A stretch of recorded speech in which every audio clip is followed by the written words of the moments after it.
Hello friends, bio world में आप सभी का स्वागत है। आ जाइए, सभी लोग जुड़ जाइए।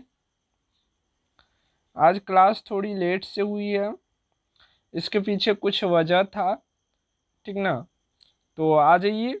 सिर्फ आज ही क्लास लेट होगी, कल से फिर जो निर्धारित समय है 8 बजे उसी में होगी क्लास। और आज की क्लास में हम लोग जीके जीएस से मिक्स क्वेश्चन देखने वाले हैं, तो आ जाइए। चलिए स्टार्ट करें। चलिए स्टार्ट करते हैं।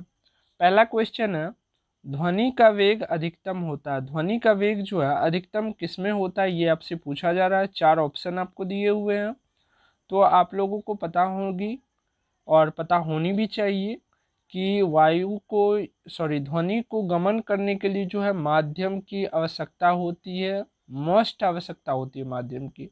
बिना माध्यम के ध्वनि गमन कर ही नहीं सकती है। तो क्या हो जाएगा, अर्थात निर्वात में क्या हो जाएगी, ध्वनि की गति शून्य हो जाएगी। ठीक है, तो यहाँ पर शून्य हो गया। अब बात करते इन तीनों में। तो वायु में जो ध्वनि की गति होती है 332 मीटर पर सेकेंड होती है। 332 लिख लीजिए, ठीक है। मीटर पर सेकेंड सब में लिखते जाइएगा। 332 मीटर पर सेकेंड। जल में कितनी होती है? जल देखिए दो प्रकार का होता है, एक शुद्ध जल होता है और एक नमकीन जल, जिसे खरा पानी भी हम लोग बोलते हैं। ठीक है, तो यहाँ पर मैं शुद्ध जल का बताऊंगा।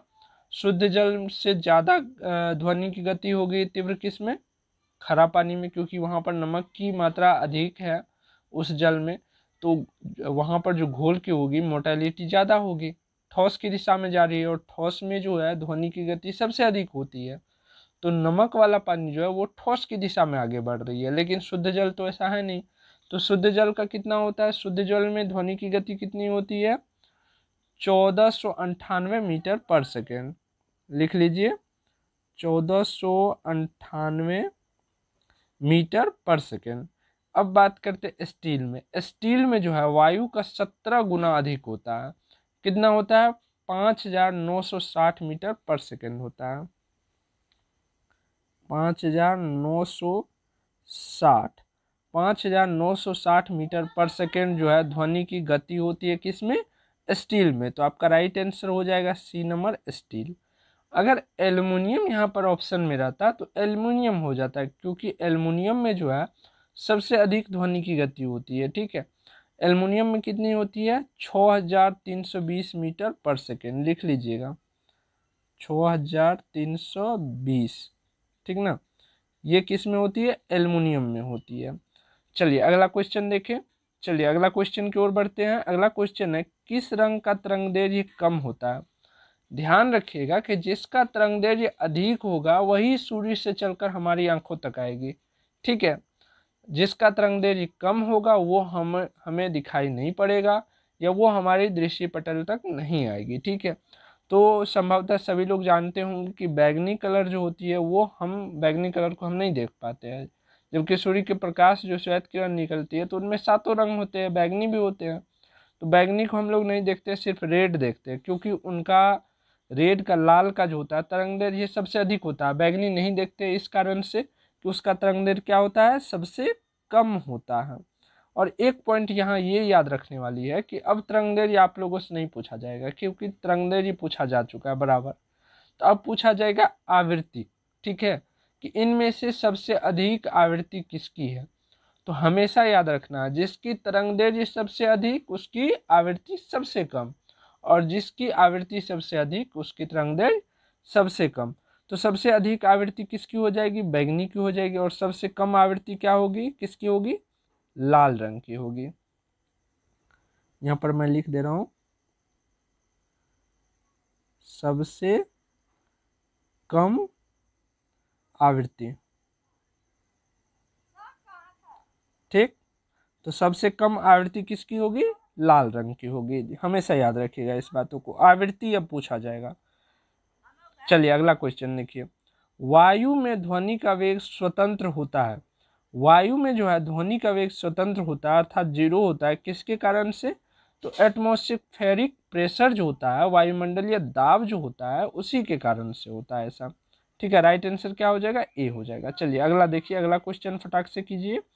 अगला क्वेश्चन बहुत ही प्यारा है। प्राथमिक रंग कहा जाता है, प्राइमरी कलर्स किसे कहा जाता है, सबको पता होगी, सबको पता होगी किसे कहा जाता है, लाल, हरा और नीला को कहा जाता है। बिल्कुल राइट आंसर।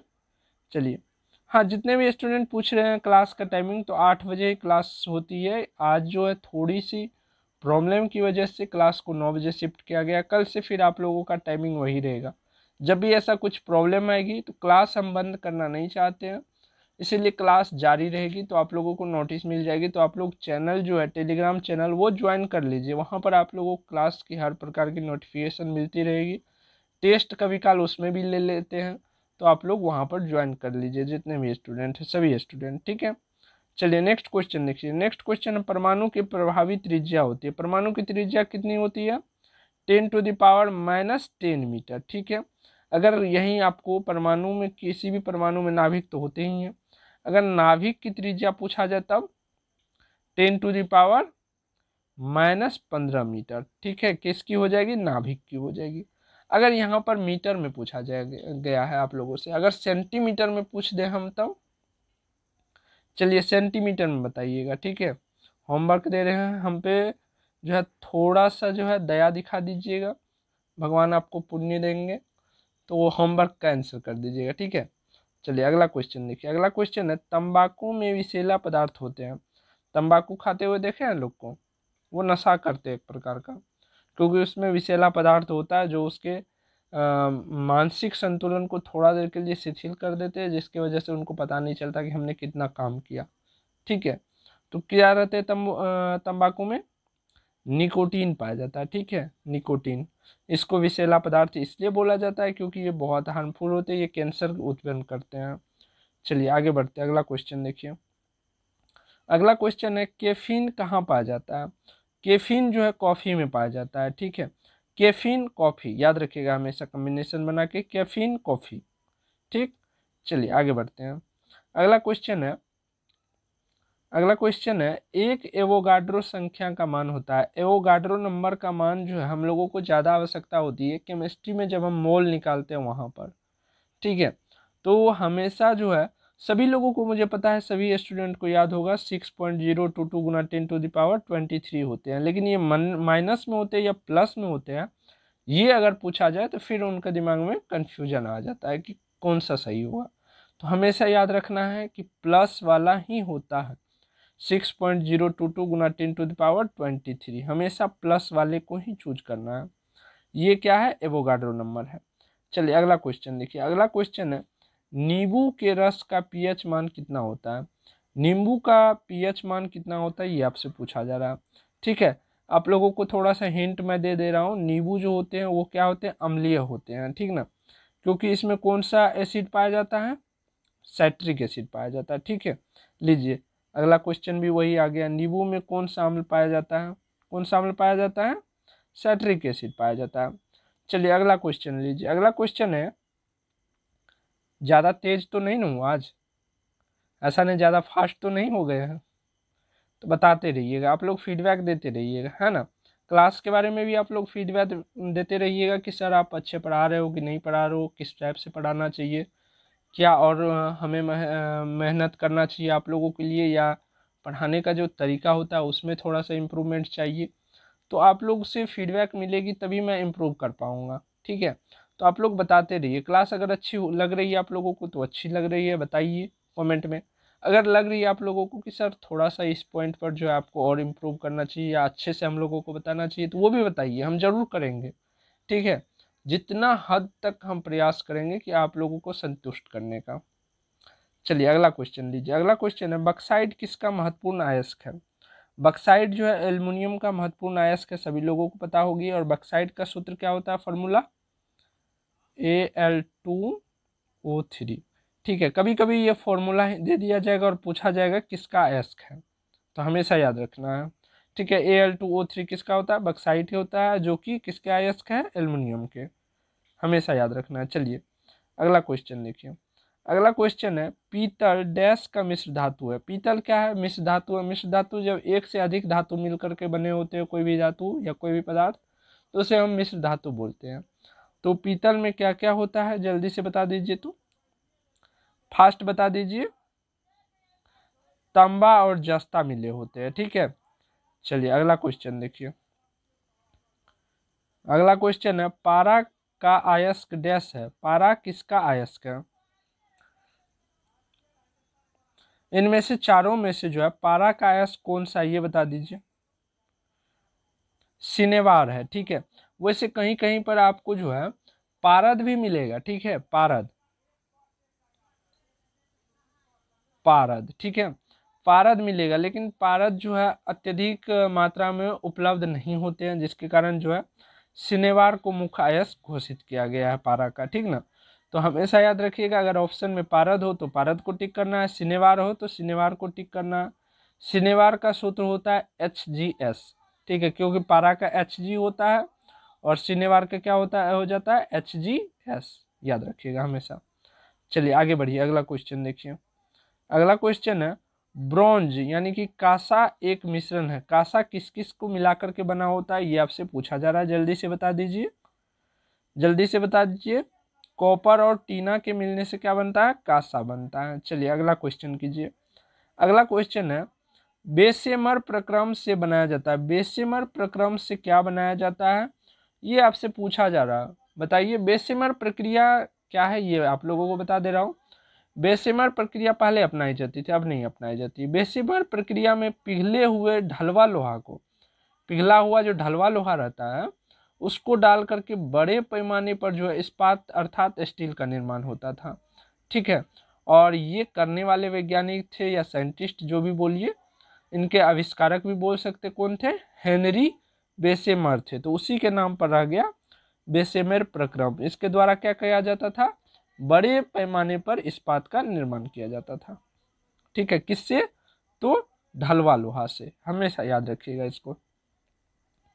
चलिए अगला क्वेश्चन देखिए। अगला क्वेश्चन बहुत ही प्यारा है। कांच निम्नलिखित का मिश्रण है। कांच जो है किसका किसका मिश्रण है ये आपसे पूछा जा रहा है, जल्दी से बता दीजिए, जल्दी से बता दीजिए। बालू और सिलिकेट का मिश्रण क्या होता है, कांच होता है। चलिए आगे बढ़िए। आगे आप लोगों से पूछा जा रहा है लोहा का शुद्धतम रूप है। सभी को पता होना चाहिए पिटवा लोहा जो होता है लोहा का शुद्धतम रूप होता है। चलिए अगला क्वेश्चन लीजिए। अगला क्वेश्चन फटाक से आंसर कीजिए। अधिकांश लोहा निम्न से प्राप्त किया जा सकता है। अधिकांश लोहा जो है वो किस अयस्क से प्राप्त किया जा सकता है, ये चारों के चारों किस क्या है, लोहा के अयस्क है। तो सबसे अधिक किन से प्राप्त किया जा सकता है ये आपसे पूछा जा रहा है, बताइए। सबसे अधिक हेमाटाइट से प्राप्त किया जाता है।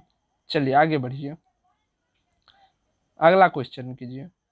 अगला क्वेश्चन है मानव द्वारा निर्मित प्रथम संश्लेषित रेशा, सिंथेटिक फाइबर्स जिसको बोला जाता है, किसे कहा जाता है, सिंथेटिक फाइबर, यानी कि मानव निर्मित प्रथम संश्लेषित रेशा कौन सा है, नायलॉन है, ठीक ना, हमेशा याद रखिएगा।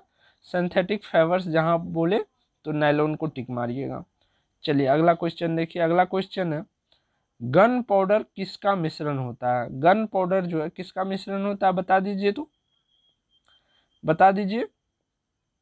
सल्फर और चारकोल के मिश्रण को क्या बोलते हैं, गन पाउडर बोलते हैं। इसमें थोड़ा सा मात्रा में सोडा भी मिला रहता है, ठीक ना। तो क्या हो जाएगा आपका आंसर, बी नंबर हो जाएगा। चलिए अगला क्वेश्चन देख लीजिए। अगला क्वेश्चन है गन धातु में होता है, ये आप लोगों को बताना है, ठीक है, उपकार कर देना है हम पे, ये बताना है। आसिफ नाम का एक स्टूडेंट है जो बहुत ही प्यारा कमेंट, जब भी होमवर्क उनको देते हैं तो देखते हैं उनका होमवर्क बहुत ही प्यारा रहता है।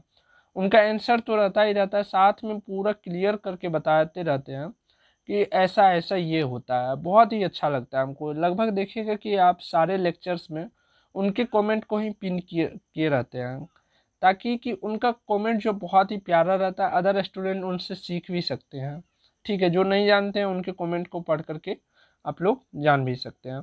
तो सभी स्टूडेंट जो है प्यारा प्यारा कमेंट कीजिए। जो होमवर्क आपसे पूछा जाए उस होमवर्क को जितना अधिक आप जानते हैं लिखने का कोशिश कीजिए, लिख डालिए जितना भी अधिक हो सके, क्योंकि हम तो आपके सामने ऑफलाइन है नहीं जो आपसे पूछे और आप लोग जवाब दीजिए।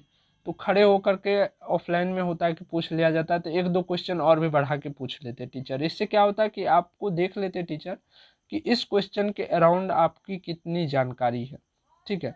तो पहले हमें भी लगता था कि अगर टीचर एक क्वेश्चन के लिए हमें खड़ा किया तो एक क्वेश्चन पूछ करके हमें बैठा क्यों नहीं देते। लेकिन ऐसा इसलिए नहीं करते कि वो जानना चाहते कि इस क्वेश्चन के आसपास आप कितने क्वेश्चंस का आंसर कर पाते हैं या कितने चीज़ों को आप जानते हैं। ठीक है, इसीलिए 2-3 क्वेश्चन आप लोगों से पूछ लिया जाता है एक बार खड़े होने के बाद ऑफलाइन क्लास में। तो यहाँ पर जब भी आपसे होमवर्क पूछे तो आप पूरा क्लियरफाई कीजिए कि कैसे ये आंसर हुआ है और कहाँ से हुआ है। ठीक है, तो सभी स्टूडेंट आंसर होमवर्क का जरूर किया कीजिए। चलिए आगे बढ़ते हैं। अगला क्वेश्चन है, टाका सोल्डर डैश से बनी मिश्र धातु है। कभी आप मोबाइल ठीक करवाने या कोई भी रेडियो वगैरह कुछ भी ठीक करवाने फीटर की दुकान पे गए होंगे, तो एक रॉड होती है जो हमेशा जो होती है गर्म रहती है, जिससे क्या होता है वायर को यहाँ से वहाँ पर रेसे जाते हैं, तो उसको क्या बोला जाता है, सोल्डर बोला जाता है। ठीक है, तो सोल्डर किसका किसका मिल करके बना होता है ये आपसे पूछा जा रहा है, बताइए जल्दी से, बता सकते हैं आप लोग, जल्दी से बताइए। शीशा और टीना का मिल करके बना होता है सोल्डर। ठीक है, चलिए आगे बढ़ते हैं। अगला क्वेश्चन देखिए। अगला क्वेश्चन है, निम्नलिखित में से सबसे भारी धातु है। सबसे भारी धातु की बात करें तो क्या हो जाएगा, यूरेनियम हो जाएगा। और सबसे मजबूत की बात करें तो हीरा ऑप्शन में देखना है, हीरा रहे तो हीरा को टिक मार देना है। ठीक है, और यूरेनियम क्या है, रेडियो एक्टिव पदार्थ भी है। ठीक ना, रेडियो एक्टिव धातु क्या करते हैं, क्या क्या निकालते हैं, रे निकलते हैं, बहुत सारे रे निकलते हैं। कौन कौन रे निकलते हैं बताइएगा। ठीक है, बताइएगा। चलिए आगे बढ़ते हैं हम। अगला क्वेश्चन देखिए। अगला क्वेश्चन है, पोर्टलैंड सीमेंट के प्रमुख संघटकों में शामिल है। पोर्टलैंड सीमेंट में जो होते हैं लाइम, सिलिका और एल्यूमिना मिक्स रहते हैं। तो राइट आंसर हो जाएगा आपका डी हो जाएगा। चलिए आगे बढ़िए। अगला क्वेश्चन देखिए। सबसे शुद्ध कोयले का प्रकार कौन सा है। ये चारों के चारों कोयला का ही टाइप्स है, इनमें से सबसे शुद्ध कौन सा ये आपसे पूछा जाएगा। जल्दी से बताइए इनमें से सबसे शुद्ध कौन सा है। एंथ्रासाइट जो होते हैं सबसे शुद्ध कोयले होते हैं, तो हमेशा याद रखिएगा। और ये चारों के चारों ऑप्शन याद रखिएगा, पीट, बिटुमिनस और लिग्नाइट, ये सभी के सभी क्या है, कोयला का ही प्रकार है, टाइप्स है। तो ये चारों ऑप्शन के साथ साथ एंथ्रासाइट्स याद रखिएगा कि ये बेस्ट होते हैं। कोयला में सबसे बेस्ट कौन होते हैं, एंथ्रासाइट्स होते हैं। तो ये हमेशा याद रखिएगा, कहीं पर एक ऑप्शन दे करके आपसे पूछा जा सकता है। चलिए नेक्स्ट क्वेश्चन देखिए। नेक्स्ट क्वेश्चन है, सबसे जटिल कार्बनिक पदार्थ होता है। सबसे जटिल कार्बनिक पदार्थ कौन से होते हैं, प्रोटीन होते हैं। ठीक है, उसके बाद कार्बोहाइड्रेट होते हैं, नहीं सॉरी वसा होते हैं, कार्बोहाइड्रेट नहीं होते। कार्बोहाइड्रेट क्या करते हैं, फास्ट एनर्जी देते हैं। जब भी आपको वीकनेस फील हो तो गन्ना का जूस पी लीजिए या कोई कार्बोहाइड्रेट वाला मटेरियल खा लीजिए जिससे आपको फास्ट इंस्टेंट एनर्जी मिल जाए। सबसे ज़्यादा इसका फास्ट देता है, उसके बाद प्रोटीन और वसा का फैट का जो है आमतौर पर जो है मतलब यूटिलाइज नहीं होता। जब हम फास्टिंग के दौरान रहते हैं, जब उपवास रखते हैं, तो उस दौरान यही फैट जो है वसा टूट करके ग्लूकोज में बदलता है। ग्लूकोज का ऑक्सीडेशन होता है, फिर एटीपी का निर्माण होता है, जिससे हमारे उपवास के दिनों में शरीर को एनर्जी क्रियाकलाप के लिए मिलते रहती है। ज़्यादा क्रियाकलाप आप नहीं कर पाइएगा उपवास के दौरान, आपको वीकनेस महसूस होने लगती है। क्यों, क्योंकि आपको फास्ट कोई भी मूवमेंट कीजिएगा, ज़्यादा तेज़ी से कोई भी काम कीजिएगा, उसके लिए ज़्यादा जल्दी में हमको ग्लूकोज का ऑक्सीडेशन होना पड़ेगा।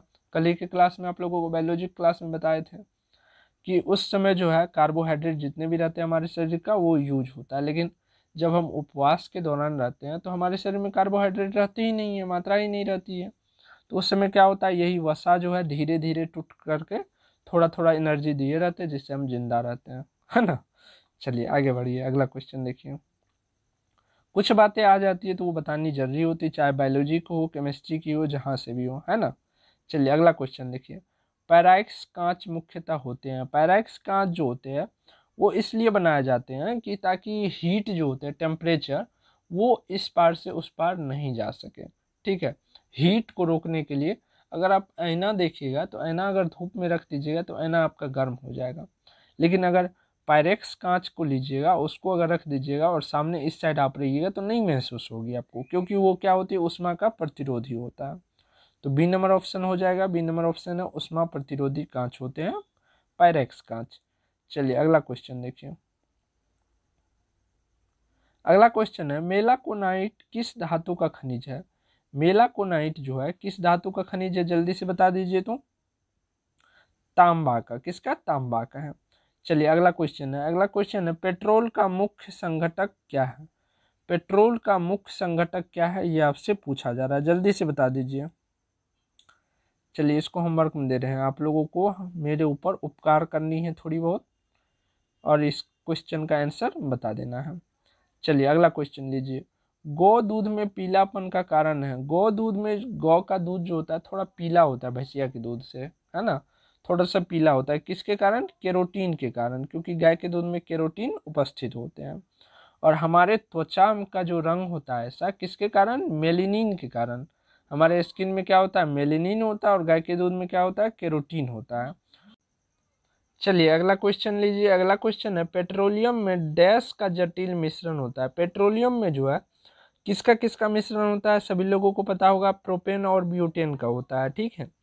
तो राइट आंसर क्या हो जाएगा, ए हो जाएगा। चलिए आगे बढ़िए, अगला क्वेश्चन देखिए, अगला क्वेश्चन है एसिड अम्ल बदलता है। एसिड को अगर नीले लिटमस पत्र पर डालिएगा तो वो लाल कर देगा, अगर लाल लिटमस पत्र पर डालिएगा तो कोई असर ही नहीं दिखाई देगा, ठीक है। क्या करेगा, नीले लिटमस पत्र को लाल कर देगा, लेकिन लाल लिटमस पत्र पर डालिएगा तो कोई असर नहीं डालेगा। तो राइट आंसर ए हो जाएगा, क्योंकि बहुत सारे स्टूडेंट होते हैं जब उनको बोलते हैं सर जी कि नीले लिटमस पत्र को अम्ल क्या कर देता है, लाल कर देता है, तो वो समझते हैं कि फिर लाल को क्या करता होगा, लाल को नीला कर देता होगा, तो ऐसा नहीं है, ठीक है। लाल लिटमस पत्र पर अपना कोई प्रभाव वो नहीं दिखाता है। चलिए अगला क्वेश्चन लीजिए, अगला क्वेश्चन है स्वर्ण निम्नलिखित में से किस पदार्थ में घुल जाता है। स्वर्ण मतलब सोना। सोना, अगर देखते होंगे कि बहुत सारे ऐसे गडेरिया जिसको बोला जाता है वो आकर के बोलते हैं कि आंटी जी लाइए आपका सोना का जो जेवरात है वो मैला हो गया, उनको धो देते हैं तो चमक बढ़ जाएगी। तो ऐसा नहीं करना है। एक्वा रेजिज नाम का एक द्रव्य पदार्थ आता है जिसमें अगर आपके सोना को धोने लगेंगे तो सोना जो है घुल घुल करके उस द्रव में मिल जाएंगे, फिर द्रव का क्या करते हैं, वो वाष्पीकरण करवा करके सोना को प्राप्त कर लेते हैं। तो ऐसा नहीं करना है, ठीक है। एक्वा रेजिज रेजिया, सॉरी रेजिज नहीं, रेजिया, एक्वा रेजिया नाम का एक लिक्विड होते हैं जिसमें क्या होते हैं, स्वर्ण घुल जाते हैं, ठीक है। चलिए अगला क्वेश्चन देखिए, ऐसा नहीं कि चमकाने के चक्कर में गैला, ये वाला स्थिति नहीं कर देना है, हमेशा याद रखना है। चलिए एमिनो अम्ल मिलते हैं। एमिनो अम्ल कहाँ मिलते हैं, स्टार्च में, वसा में, तेल में, प्रोटीन में, किस में मिलते हैं, जल्दी से बता दीजिए। प्रोटीन में मिलते हैं, ठीक ना, याद रखिएगा हमेशा। चलिए अगला क्वेश्चन बहुत ही प्यारा क्वेश्चन है, बहुत ही अच्छा क्वेश्चन है। एपीकल्चर किस संबंधित है, गला क्यों लगने लगा। एपीकल्चर किससे संबंधित है, जल्दी से बता दीजिए, किससे संबंधित है। चलिए होमवर्क दे रहे हैं, और जो भी स्टूडेंट होमवर्क का आंसर नहीं देते हैं अर्थात वो नहीं जानते हैं कि इसका क्या आंसर होगा, तो आप लोग लेक्चर के बाद, एक दो दिन के बाद लेक्चर के कमेंट में जरूर जा करके देखिए कि किस क्वेश्चन को सर जी पिन किए हुए हैं। पिन अर्थात सबसे ऊपर में क्वेश्चन दिखाई पड़ेगा, और उसके, सॉरी, कमेंट दिखाई पड़ेगा सबसे ऊपर में, और उस कमेंट को मैं लाइक किया रहता हूँ, तो आप लोगों को समझ जाना चाहिए ये आंसर राइट है, ठीक ना। तो वो आंसर आप अपने कॉपी में या जहाँ भी नोट्स कर रहे हैं तो नोट कर लीजिएगा। चलिए अगला क्वेश्चन देखिए, अगला क्वेश्चन है निम्नलिखित में से कौन विषाणु के द्वारा होने वाला बीमारी है। विषाणु के द्वारा कौन सा बीमारी होता है, आप लोगों को नोट्स दे चुके हैं इनके बारे में, पूरा के पूरा बता दिए कौन कौन सी बीमारी है विषाणु से होता है, कौन कौन सी बीमारी जीवाणु से होता है। तो जल्दी से बता दीजिएगा इसका आंसर, ठीक है। मलेरिया रोग होता है, मलेरिया रोग जो होते हैं एनफिलीज मच्छर के काटने से होता है, तो मादा होता है या नर होता है, जल्दी से बता दीजिए। काटने कुटने का काम जो होती है वो मादा की होती है, ठीक है। तो मादा एनफिलीज के द्वारा जो होती है कौन सी रोग होती है, मलेरिया होती है, ठीक है। तो आप लोगों को जितने भी ओल्ड स्टूडेंट है या जिनको भी यहाँ पर कुछ समय हो गए क्लास करते हुए, तो उन सभी को आज वर्क दे रहे हैं कि आप लोग जितने भी नए स्टूडेंट आते हैं आप लोगों से क्लास का टाइमिंग पूछे तो सबको बताइए कि क्लास का टाइमिंग जो है प्रत्येक दिन शाम में 8 बजे होती है। किसी दिन आवश्यक कारणवश जो है मुझे लेट हो जाती है, कोई वजह हो जाती है जिसके कारण से टाइम चेंजिंग होती है, लेकिन क्लास का टाइमिंग शाम में 8 बजे ही है। ठीक है। और पेड क्लास के बारे में अगर कोई जानना चाहता है तो उनको भी बता दीजिए कि पेड क्लास में ही टेस्ट होती है, नोट्स वगैरह सब पेड क्लास में मिलती है, उनके लिए फ़ी लगती है। और इस वीडियो सेशन को जितना अधिक से अधिक हो सके आप लोग शेयर कीजिए। बहुत सारे नए स्टूडेंट जो है, जो 10th 12th पास के, उनके पास ये इन्फॉर्मेशन नहीं पहुंच रही है। 2-3 स्टूडेंट आए थे, बोले कि हम लोग को कुछ पता ही नहीं चलता है। तो आप लोग जितना हो सके, आप लोगों के नॉलेज में जो भी स्टूडेंट हो उनके पास शेयर कर दीजिए इस लेक्चर को। इतना काम तो मेरे लिए कर सकते हैं ना आप लोग? बोलिए, कर सकते हैं कि नहीं कर सकते हैं? तो आप लोग शेयर कर दीजिए, लाइक कर दीजिए और अच्छे अच्छे कमेंट्स कर दीजिए। ठीक है, तो मिलते हैं नेक्स्ट क्लास में।